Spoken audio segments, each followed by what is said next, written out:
मुख्यमंत्री धामी ने की राज्य वन्यजीव बोर्ड की बैठक। मानव वन्यजीव संघर्ष में मृतक परिवार को मिलने वाली राशि बढ़ाई।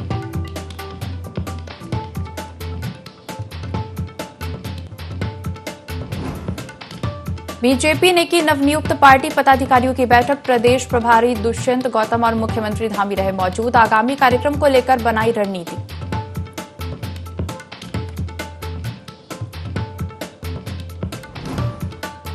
आईएमए के नाम से जुड़ा एक और गौरव। भारतीय सेना को मिले 314 युवा अधिकारी। 11 मित्र देशों के 30 कैडेट भी हुए पास आउट।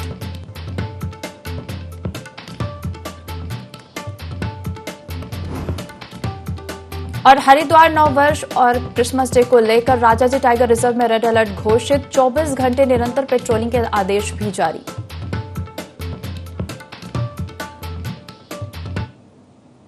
देवभूमि लाइव में आपका स्वागत है। मैं हूं आपके साथ दिव्या तिवारी। बुलेटिन की शुरुआत करेंगे खबरों के साथ। बीजेपी प्रदेश कार्यालय में बीजेपी पदाधिकारियों की बैठक हुई, जिसमें सीएम पुष्कर सिंह धामी भी शामिल हुए।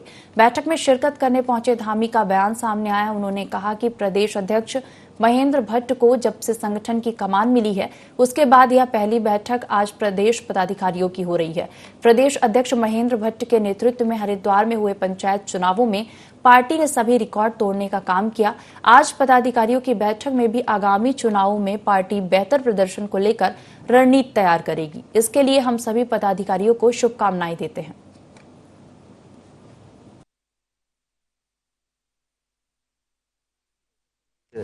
नए पदाधिकारी बने हैं और आज चूंकि पूरे प्रदेश की टीम नई बन गई है, महेंद्र भट्ट जी के नेतृत्व में अभी उनके बनने के बाद पंचायत का चुनाव हुआ हरिद्वार का, जिसमें ऐतिहासिक विजयश्री हमको मिली है।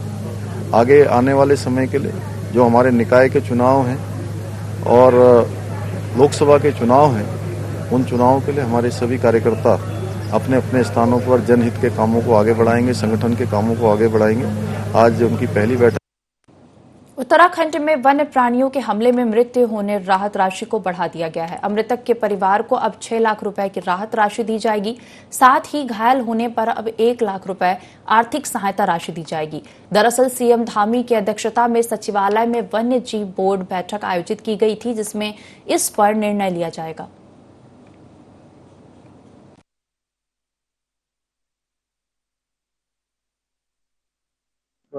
वन्य जीव संघर्ष लगातार यहाँ होता रहा है और उसको देखते हुए हमने उस राशि को पहले 4 लाख थी, 5 लाख किया और 5 लाख से उसको 6 लाख कर दिया है। जनपद उधम सिंह नगर की जसपुर नगर पालिका एक बार फिर सुर्खियों में है, जहां जसपुर नगर पालिका सभासदों ने नगर पालिका अध्यक्ष के पुत्र और अधिशासी अधिकारी के खिलाफ मोर्चा खोल दिया है। सभासदों का आरोप है कि लंबे समय से नगर पालिका में घोटाला हो रहा है, जहां 2016 में बनाए गए स्वागत द्वारों में समय समय पर मरम्मत के नाम पर लाखों रुपए का घोटाला किया गया है। साथ ही कहा कि 2018 में नगर पालिका की 14,50,000 की दुकान नीलाम की गई थी, जिसका 6.5 लाख रुपए जमा कर दिया गया था, लेकिन अध्यक्ष पुत्र और अधिकारियों की साठगांठ से पैसा वापस कर दिया गया, जो नगर पालिका अधिनियम के विरुद्ध है, जिसको लेकर सभासदों ने इसकी शिकायत मंडलायुक्त और जिलाधिकारी से की, जिसमें उन्होंने कार्रवाई का आश्वासन दिया है। नगर पालिका में स्वागत द्वार लगे हुए हैं। 2016 में वो स्वागत द्वार पूरे नए 8 लाख रुपए के लगे थे। 2019 में उसकी मरम्मत 6.5 लाख रुपए की दिखाई गई है। आज उन्हीं स्वागत द्वारों की जो 8 लाख रुपए के नए लगे थे, उन्हीं स्वागत द्वारों को 14 लाख रुपए के मरम्मत के नाम पे पैसा गबन किया गया। अध्यक्ष पुत्र और अधिशासी अधिकारी नगर पालिका ने दुकान नीलाम की थी 14.5 लाख रुपए की, उसका 6.5 लाख रुपया जमा कर दिया था, जिसके नाम दुकान नीलाम हुई थी। लेकिन अध्यक्ष पुत्र और उस समय के अधिशासी अधिकारी के द्वारा उससे साठगांठ कर वो पैसा उसे वापस कर दिया गया है, जो बिल्कुल धारा नगर पालिका अधिनियम के बिल्कुल विरुद्ध है। हमने डीएम साहब और कमिश्नर साहब से मुलाकात की है। उन्होंने हमें पूरा आश्वासन दिया है कि जल्द से जल्द इस पर जांच बैठाकर जो भी कड़ी से कड़ी कार्रवाई की जाएगी। नगर पालिका में जितनी अनियमितताएं हो रही हैं उसके बारे में उन्हें बताया। स्वागत द्वार लगे हुए हैं नगर पालिका के सीमा के अंतर्गत, उसमें बहुत धांधलीगर्दी हो रही है, क्योंकि जब 2016-17 में तीनों गेट लगे थे। शायद इनका नए गेटों का जो निर्माण हुआ है शायद 6 से 7 लाख के बीच का निर्माण हुआ है। उसके बाद इनका जो है सौंदर्यकरण 18-19 में किया गया। बस स्टैंड पर दुकानें बनी थी नगर पालिका की, उसमें नीलामी हुई थी। जो एक ऐसी कोटे की दुकान थी वो 14 या 14.5 लाख की दुकान वो नीलामी पर गई थी। उसमें बोलीदाता ने लगभग 6 या 7 लाख रुपए जमा कर दिए थे और जमा करने के बाद 5-6 साल बाद उसके वो जो 6 या 7 लाख के उनको वापसी कर दिया है। हमारी जो चेयरमैन के जो पुत्र हैं उनकी मिली भगत से अपना उसको भी वापसी कर दिया है, जिससे हमारे राजस्व की हानि हुई है, हमारी नगर पालिका को नुकसान पहुंचाया जा रहा है।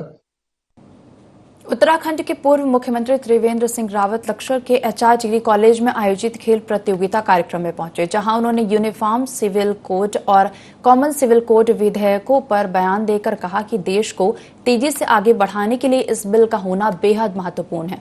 वहीं विधानसभा चुनाव में हिमाचल की हार पर कहा कि हम हार और जीत की समीक्षा करेंगे, जो पार्टी की हमेशा पहली प्राथमिकता रही है, और समीक्षा के उपरांत ही कारणों का पता चल पाएगा।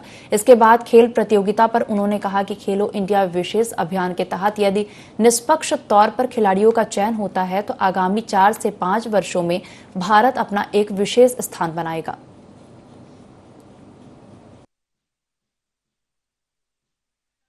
तेजी से आगे बढ़ाना है और देश में संभाव रखना है, सद्भावना रखनी है, तो कॉमन सिविल कोड जो बिल है या कॉमन सिविल कोड जो है वो लागू होना चाहिए। तमाम तरह की दिक्कतें आती हैं, तमाम तरह की जो इस देश को एक नहीं होने देना चाहते हैं, ऐसे तत्व तो इसमें सक्रिय होते हैं। और मैं समझता हूँ कि अगर ये बिल पास होता है तो देश का हित होगा। हमने एक विशेष अभियान चलाया कि खेलो इंडिया, अधिकतम जो बच्चे हैं वो खेल प्रतियोगिताओं में भाग लें और उसी में से निष्पक्ष भाव से खिलाड़ियों का चयन किया जाए। और आपने देखा है कि पिछले 3-4 वर्षों में उसके व्यापक परिणाम सामने आए हैं। उत्तराखंड के सिडकुल इंडस्ट्रियल एरिया में एनजीटी के नियमों का खुलेआम उल्लंघन किया जा रहा है। बड़ी बड़ी कंपनियों द्वारा ग्रीन बेल्ट को पार्किंग बना दिया गया है। इसी तरह गाड़ियों को भी पार्किंग में खड़ी न करके कहीं भी खड़ी कर रहे हैं, जिससे वाहन चालकों को परेशानी हो रही है।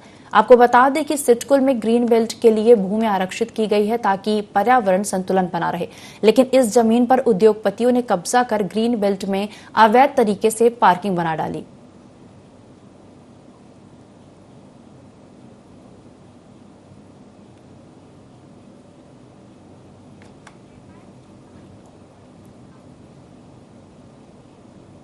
चमोली के पीजी कॉलेज गोपेश्वर में 24 दिसंबर को होने वाले छात्र संघ चुनाव को लेकर सरगर्मियां बढ़ गई हैं। दरअसल कोरोना काल के बाद पहली बार छात्र संघ चुनाव आयोजित होने जा रहे, जिसे लेकर छात्र नेता लगातार कॉलेज के छात्रों से मिलकर प्रचार प्रसार भी कर रहे हैं।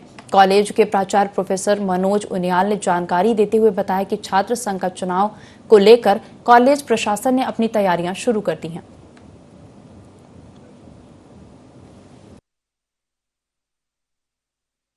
कैंपस में होगा। विद्यार्थी परिषद लगातार 2 वर्षों से जीतती आ रही है। इस वर्ष भी विद्यार्थी परिषद पूरे पैनल पर चुनाव लड़ेगी। शासन प्रशासन का धन्यवाद ज्ञापित करते हैं और लगातार कई दिनों से यहाँ पर सभी छात्र संगठन और छात्र नेता और छात्र छात्राएं संघर्ष कर रहे थे, आंदोलन कर रहे थे कि शासन चुनाव शीघ्र हो। और विगत 2 वर्षों से कोविड के चक्कर में शासन चुनाव नहीं हुए हैं और इस वर्ष यहाँ पर प्रशासन द्वारा 24 दिसंबर को शासन चुनाव की तिथि घोषित कर दी है, तो इसलिए हम स्वागत करते हैं। और लगातार अब आप महाविद्यालय में देख रहे होंगे कि सभी छात्र नेता जो भी तैयारी कर रहे हैं वो लगातार छात्राओं के बीच बने हुए हैं और उनके लिए काम कर रहे हैं। के द्वारा और विश्वविद्यालय के द्वारा की 24 दिसंबर को संपन्न हुए निर्वाचन प्रक्रिया, उसके लिए हम कार्रवाई कर रहे हैं। रुद्रप्रयाग में मोटर पुल बनने से ग्रामीणों में खुशी का माहौल बना हुआ है। बड़मा से सिलगट पट्टी को जोड़ने के लिए 90 मीटर लंबे मोटर पुल निर्माण किया जाएगा। वहीं ग्रामीणों ने बताया कि मोटर पुल निर्माण की मांग को लेकर 3 दशक से संघर्ष कर रहे हैं और अब जखोली ब्लॉक की दोनों पट्टियां सीधे केदारनाथ राष्ट्रीय राजमार्ग से जुड़ सकेंगी। विधायक रुद्रप्रयाग भरत सिंह चौधरी ने कहा कि डबल इंजन की भाजपा सरकार बेहतर सामंजस्य के साथ कार्य कर रही है, जिसकी वजह से कार्य संभव हो पाया है।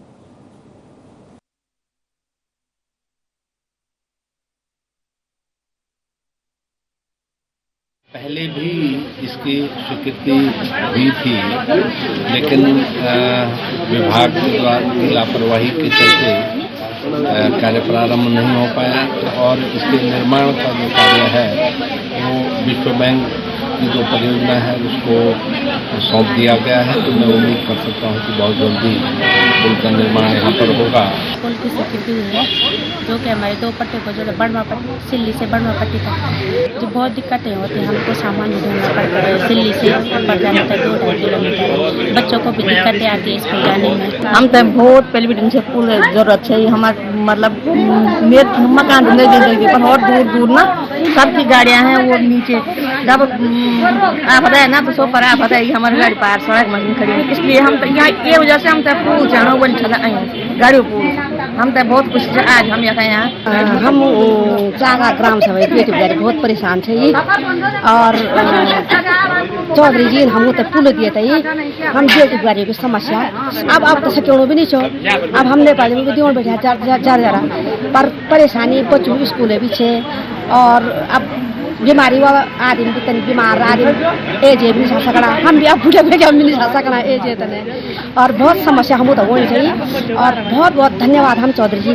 हमारे बच्चों को बहुत दिक्कत हो रही है स्कूल जाने में और सुबह उठने पड़ रहा है और कभी लेट भी हो जाती है और बच्चों को बहुत दिक्कत है। छोटे बच्चों को सुबह सुबह उठना पड़ता है, फिर सर्दी में आजकल। हरिद्वार में कांग्रेस उत्तराखंड के प्रदेश अध्यक्ष करण माहरा ने विश्व प्रसिद्ध हर की पौड़ी पर पूजा अर्चना कर कांग्रेस की पूर्व राष्ट्रीय अध्यक्ष रही सोनिया गांधी का जन्मदिन मनाया। इस दौरान हरिद्वार में कांग्रेस कार्यकर्ताओं के साथ करण माहरा ने मां गंगा की पूजा अर्चना की, जिसके बाद गरीबों को प्रसाद भी बांटा और सोनिया गांधी की दीर्घायु की कामना की।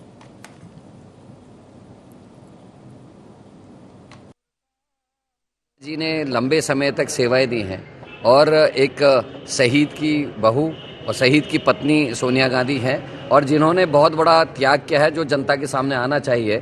400 से ज़्यादा सांसद थे, आज बीजेपी अभी तक भी उस लेवल तक नहीं पहुंची है।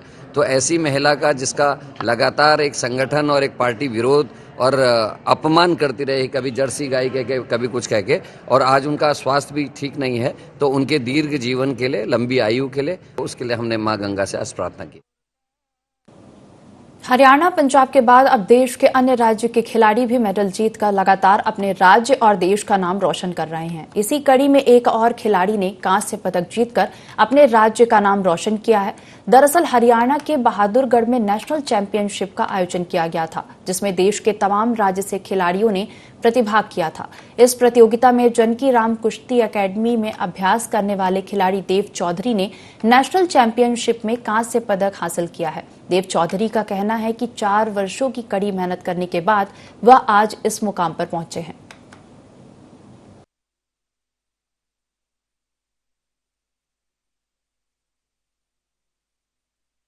साल से प्रैक्टिस कर रहा हूं और जो अभी हरियाणा में बहादुरगढ़ रेसलिंग चैंपियनशिप हुई थी, grappling grand fix second grand fix हुई थी, उसमें ब्रोंज मेडल आया 44 kg में। मैं लिबरेडी में रहता हूं और यहाँ से 1 किलोमीटर दूर है। हमारी प्रैक्टिस 3 बजे से शाम 3 बजे से शाम 7 बजे तक होती है। ट्रेनिंग स्पीड और टेक्निक की और लड़ने का सारा अनुभव बताते हैं। इस वक्त हम मौजूद हैं नारसन ब्लॉक के ग्राम लिबरेडी, जो उसके पास भरतपुर गांव पड़ता है।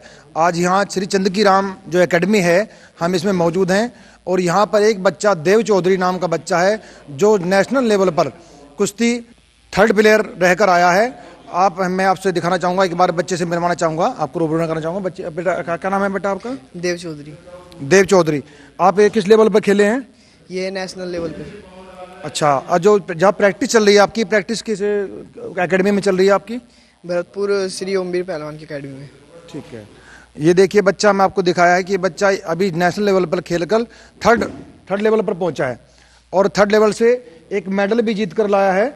और इस वक्त हम मौजूद हैं भरतपुर में IND की टीम के साथ, अनुज सैनी, मंगलौर।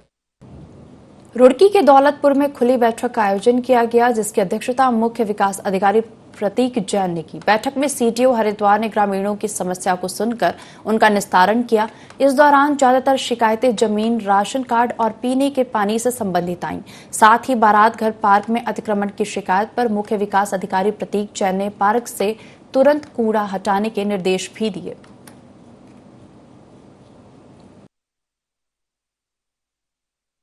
कोई भी आदर्श ग्राम हो, उसके लिए जो पूरी परिकल्पना होती है एक आदर्श ग्राम की, उसमें यही होती है कि गांव में सारी मूलभूत सुविधाएं हों, किसी भी तरह की ग्रामवासियों को दिक्कतें ना आएँ, अच्छा स्कूल हो, अच्छा कॉलेज हो, अच्छी मेडिकल फैसिलिटी हो, रोड्स अच्छी हों, पेयजल व्यवस्था अच्छी हो।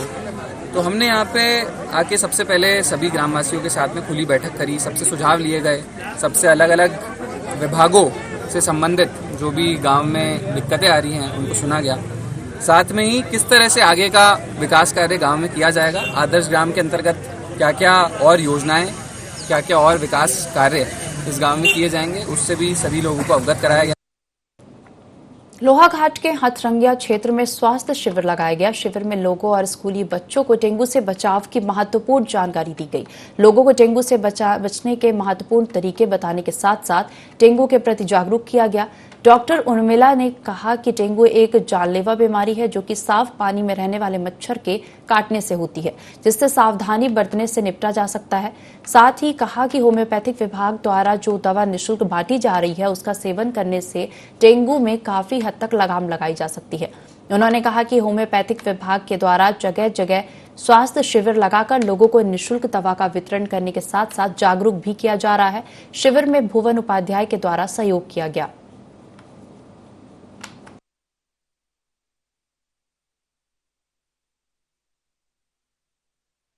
डेंगू का प्रकोप फैल ही रहा है।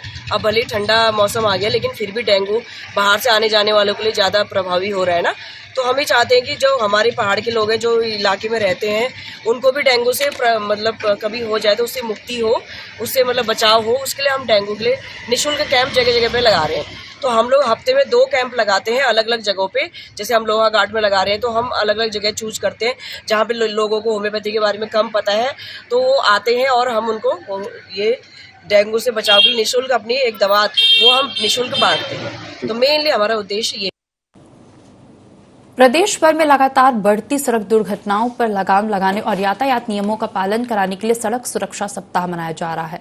इसी क्रम में खटीमा तहसील परिसर में भी एसडीएम रविंद्र बिष्ट द्वारा सड़क सुरक्षा सप्ताह मनाया गया, जिसमें सभी तहसील कर्मियों को यातायात नियमों का पालन करने की शपथ दिलाई गई। इस अवसर पर खटीमा तहसीलदार शुभांगिनी सहित समस्त तहसील कर्मी मौजूद रहे, जिन्होंने यातायात के नियमों का 100% पालन किए जाने की शपथ ली। साथ ही अन्य लोगों को भी यातायात नियमों के प्रति जागरूक करने का संकल्प लिया।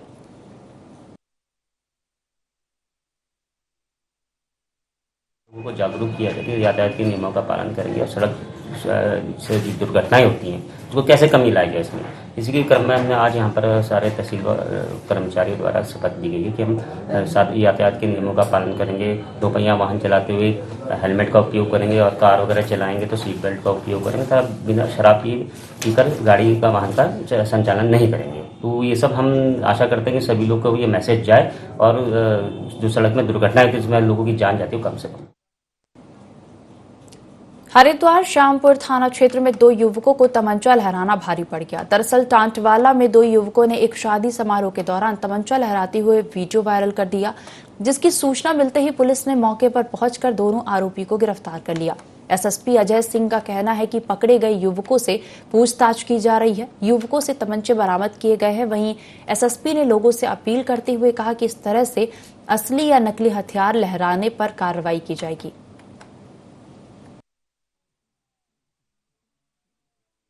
इसमें डिटेल में, लेकिन हाँ उनसे तमंचे बरामद हुए हैं। इसी तरह पूर्व में भी कार्रवाइयां यहाँ पर हुई हैं अभी लगातार। जो हमारे यूथ है तो उनको सभी से अपील है कि इस तरह के कोई आपत्तिजनक पोस्ट न डालें, चाहे नकली वेपन हो चाहे असली वेपन हो। असली होगा तो नियमानुसार तो कार्रवाई होनी है। तो संबंध में और जानकारी की जा रही है। बिजनौर से रहने वाले थे और एक शादी ब्याह में परिचित किए आए थे, जहाँ पर डीजे बजने के दौरान उनके द्वारा ऐसे तमंचे लहराए गए थे। तो उनकी जब पहचान की गई तो उसके बाद उनको ट्रेस आउट किया गया और उनको गिरफ्तार किया गया, तो उनसे तमंचे भी बरामद। देखिए 2 ही चीज है इसमें, जो गैर कानूनी इस तरह के काम कर रहे हैं उन पर कार्रवाई होगी। तो अपना इस तरह का गैर कानूनी काम को छोड़ दें। कोई भी असली नकली वेपन को आप डिस्प्ले करते हैं, बहुत लोग लाइसेंसी वेपन को भी डिस्प्ले करते हैं, वो भी कानून विरुद्ध है। तो सभी को कि जो कानून है उसका नव वर्ष और क्रिसमस को देखते हुए राजाजी टाइगर रिजर्व में रेड अलर्ट घोषित कर दिया गया है, जिसके चलते वन कर्मियों की छुट्टियां निरस्त करके पार्क के सभी रेंजों में 24 घंटे निरंतर पेट्रोलिंग के आदेश जारी किए गए हैं।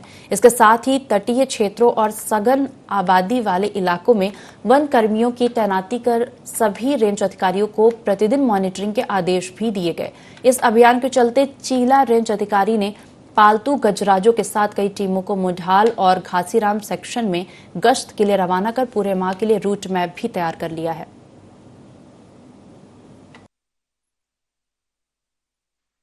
टाइम पे क्या होता है कि आपराधिक जो घटनाएं बढ़ने का भी संभावना रहती है, तो निदेशक महोदय के आदेशानुसार पूरे राज्य पार्क में रेड अलर्ट कर दिया गया है, जिसके क्रम में हम लोगों ने भी पूरे राज्य की जितनी भी रेंजें हैं सब में, चाहे रात्रि गश्त हो, दिन की गश्त हो, लंबी दूरी गश्त हो, अति संवेदनशील क्षेत्रों में तथा संवेदनशील क्षेत्रों में हमने जो है गश्तों को बढ़ा दिया गया है और पूरे स्टाफ को अलर्ट कर दिया गया है और किसी भी प्रकार का कोई भी जो है किसी को अवकाश स्वीकृत नहीं किया जाएगा, जैसे कि ऊपर से आदेश हैं, और इस प्रकार से हम सारी आपराधिक घटनाओं को रोकने की पूरी कोशिश कर रहे हैं।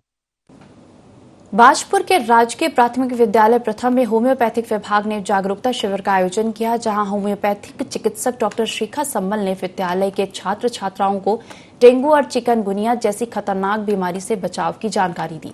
साथ ही उन्होंने बच्चों को होम्योपैथिक दवाओं का वितरण किया और उनके सेवन की विधि भी बताई। डॉक्टर शिखा सम्मल ने बताया कि इस शिविर में विद्यालय के बच्चों के साथ साथ अन्य लोगों को भी दवाओं का वितरण किया जाएगा।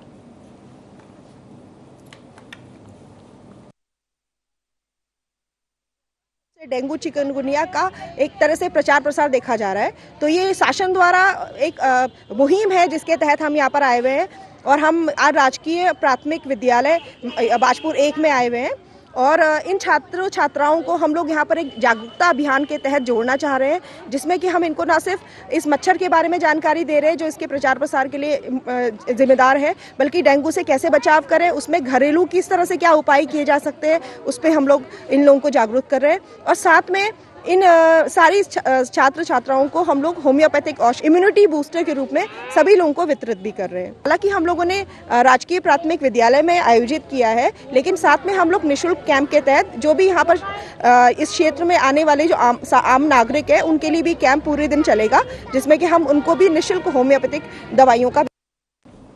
इस बुलेटिन में फिलहाल इतना ही। बने रहिए NT24 के साथ।